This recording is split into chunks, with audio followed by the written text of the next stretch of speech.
ನನ್ನ ಮೊಬೈಲ್ ಬರ್ತಿದೆ. ಮೊದ್ಲು ಒಂದ್ ಬಟ್ಲಿಗೆ ಶಾಂಪು ಹಾಕೊಳ್ಳಿ, ಅದಕ್ಕೆ ಒಂದ್ ಸ್ವಲ್ಪ ನೀರ್ ಹಾಕೊಂಡ್ ಮಿಕ್ಸ್ ಸಕ್ಕರೆ ಹಾಕೊಂಡು ತಗೊಂಡು ಹಿಂಗೂದಿ.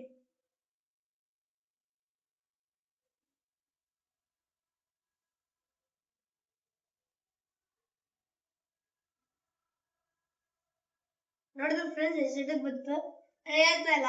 ಒಂದ್ ಬಟ್ಲಿಗೆ ಶಾಂಪು, ಸ್ವಲ್ಪ ಸಕ್ಕರೆ ಹಾಕೊಂಡು ಸ್ವಲ್ಪ ನೀರ್ ಹಾಕೊಂಡು ಮಿಕ್ಸ್ ಮಾಡಿ, ಮತ್ತೆ ಒಂದು ಬಾಟಲ್ ತಗೊಳ್ಳಿ, ಅದಕ್ಕೆ ತೂತ್ ಮಾಡಿ, ಒಂದ್ ಇನ್ನೊಂದು ತೂತು ಇನ್ನೊಂದು ತೂತು.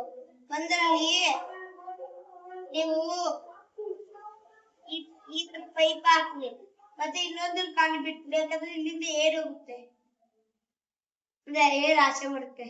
ಮತ್ತೆ ಇಲ್ಲಿ ನೀವು ಕ್ಯಾಪ್ ಹಾಕಿರ್ಬಾರ್ದು, ಯಾಕಂದ್ರೆ ಇದು ಬಬಲ್ ಬರ್ತೀನಿ.